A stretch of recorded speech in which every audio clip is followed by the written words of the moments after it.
and there was a professional-type ball diamond situated on its property in the vicinity of the C&O Railroad and Brighton Road, about a mile from Cadentown. Several young men from Cadentown were on the team. Our great-grandfather, Warren Taylor, and his wife, Susan Taylor, were early members of Haven Methodist Episcopal Church. Those of you who are aware know that it's on the other corner over there. They were almost charter members, joining a year or two after it was organized. My recollection now, that was organized in 1872. That's right. Yeah. Our dad's mother, Elsie Taylor, the daughter of Warren and Susan, married Ulysses Grant Seals, a carpenter, and thereby initiating the Seals clan. Ulysses is credited with building most of the houses in Cadentown during that era. While no record exists, those who knew, such as Carl Talbot here, tell us that there was a school that preceded the Rosenwald School. From things I've read about other communities in the South, it was probably a building raised with resources to which the Cadentonians had access or borrowed.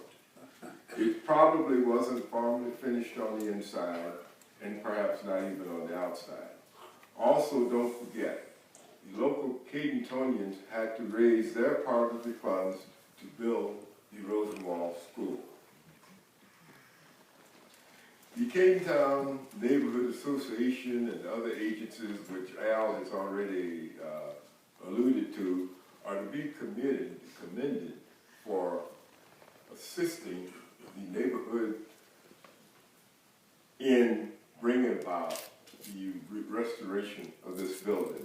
And I understood it was at 705 Caden Lane, but I noticed on the outside it's at 709. I'd like to give credit to my brother, Professor Alvin Seals, and his wife, Dr. Chrysanthia Carr Seals, for giving unfailing service to this honorable project. And as a graduate of this school, they have my unending appreciation. This is a signal accomplishment. And I want to say a little bit about how the Rosenwald schools came about. I went to the new library at the University of Nevada. It's about 5 years old. And it's now called the Matheson Knowledge Center. They don't use the word library anymore. And through the computer, they found an article written in the Journal of Negro Education about 2 years after I was born, in 1934.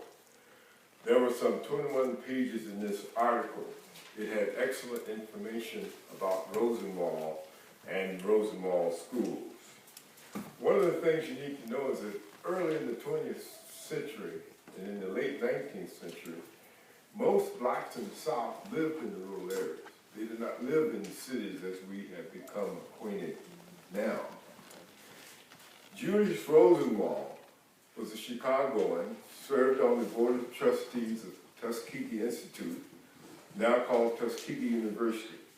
He lived in Chicago and was a financially successful businessman, being the head of Sears Roebuck and Company and being named that in 1909. He apparently attended his first Tuskegee board meeting in 1911. He lived from 1862 to 1932. He was very close to Booker T. Washington, the famous founder and principal of Tuskegee. Dr. Washington asked Mr. Rosenwald to help build rural schools in the 6 counties surrounding Tuskegee. This was how the Rosenwald deal got started. These schools were to cover grades 1 through 6. Dr. Washington always believed that well-equipped rural schools were needed for Negroes to rise above their status at the time. He felt that cities got or would get their schools, but people in rural areas were particularly forgotten. Mr. Rosenwald got it. In other words, already a philanthropist, he offered to help Dr. Washington with his vision.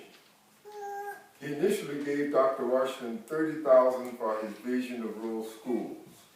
The fund would require the rural community to match the fund dollar for dollar up to $300.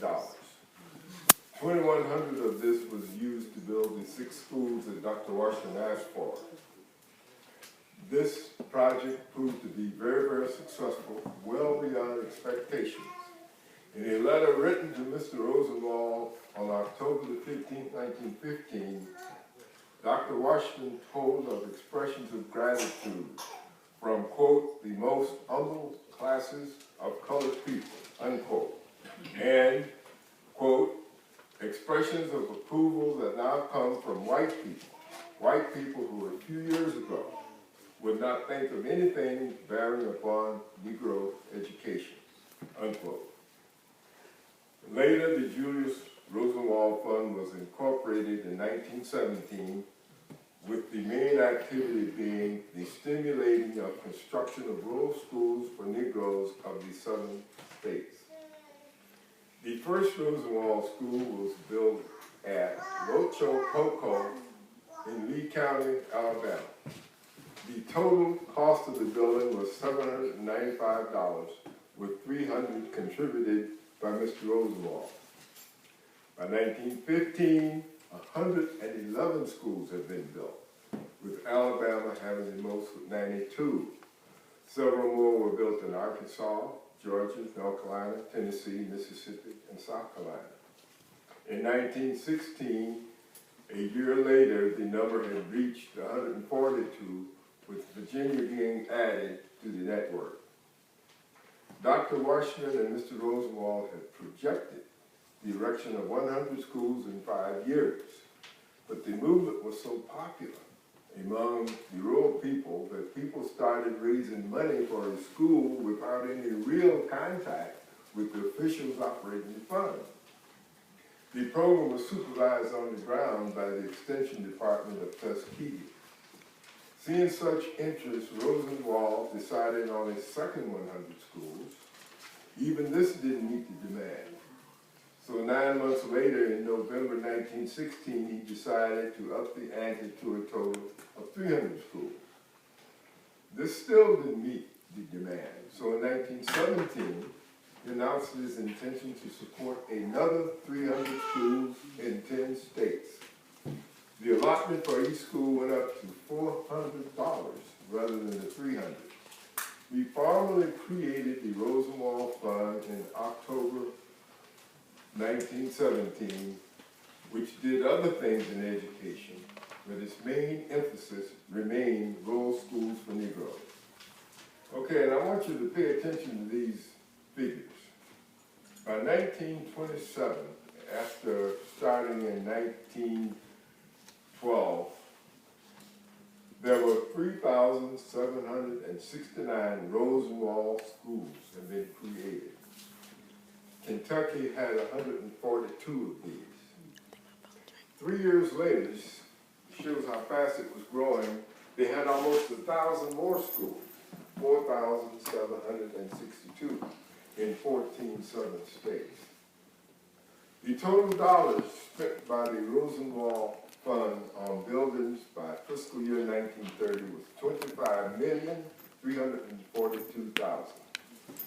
This included funds spent on 313 other buildings, including teachers' homes. Some of the buildings were so remote, they had to build homes for teachers.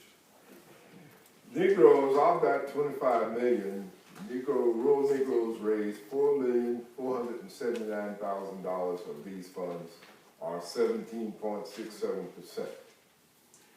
In 1930, the fund committed itself to other kinds of activities, such as health, fellowships, support of national associations, library service, clinics and medical service, contributions to Negro colleges, and attention to secondary education. The massive and widespread success of the Rosenwald Fund was amazing. Reading it in 2013 does not diminish, but enhances this achievement. Having been in scientific agricultural education for my entire career and attended meetings at Tuskegee for many years, no one ever mentioned to me the Rosenwald story. We blacks ought to be as proud of Rosenwald as we are of any of our revered leaders. There's much more to be said, but I hope I've given a flavor of life in Cadentown in the 30s and 40s, as seen by a child who grew up in that period. I also hope that I've given a flavor of the origins of Cadentown and a little about Rosenwald schools. But I have another story to tell. The 2-acre plot of ground on which I grew up has a tradition. Our dad, W. Taylor Seals, who grew up there, was the first of the Sealses to complete college in 1926. His little sister Grace later completed Kentucky State. Then his nephew Ferdinand, brother to Carl here, completed Kentucky State in 1937. Following that, 4 children, Doris, Rupert, Tay, and Al, completed college in out-of-state colleges in 1951, 1953, 1956, and 56 respectively. At this point, 7 people who lived on that 2-acre plot had received college degrees. Then 2 of Al's children completed college at the University of Louisville, Al and Chris Anthea. To top it off, Chris Anthea, who previously had a bachelor's degree from Fisk before she met Al, while living on that property, earned a master's from Kentucky State, a Juris Doctorate from Miles College, and a divinity degree from the Lexington Theological Seminary. To top that off, a young gentleman named Kirk Seals, who's Al's son by a previous marriage, got a junior college degree in computer, electrical, engineering, technology. 11 people living there got degrees. There's something magical about Cadentown, and especially where we grew up.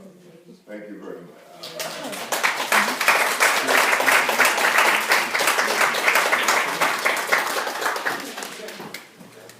Thank you, Rupert, brother, professor, scientist.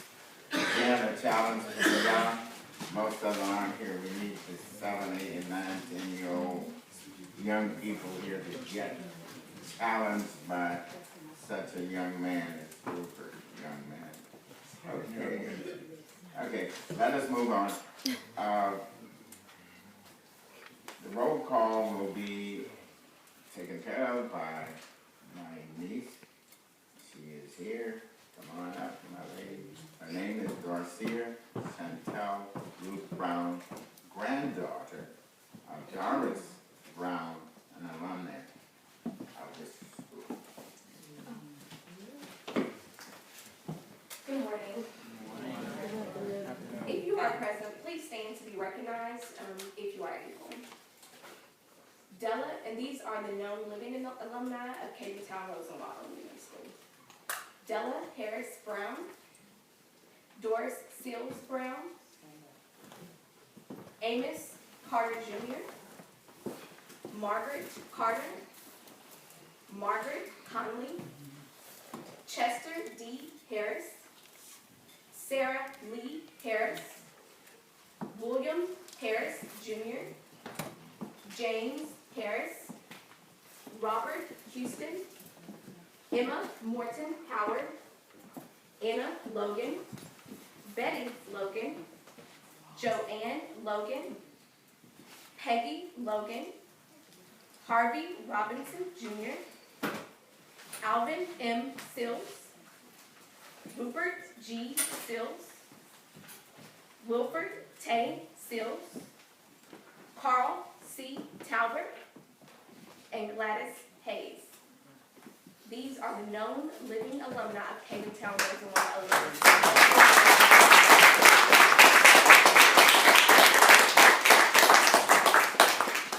And of course, we must recognize those who are deceased alumni of Cadentown Elementary School. Please bear with me, there is quite a list. Give it to me from my uncle.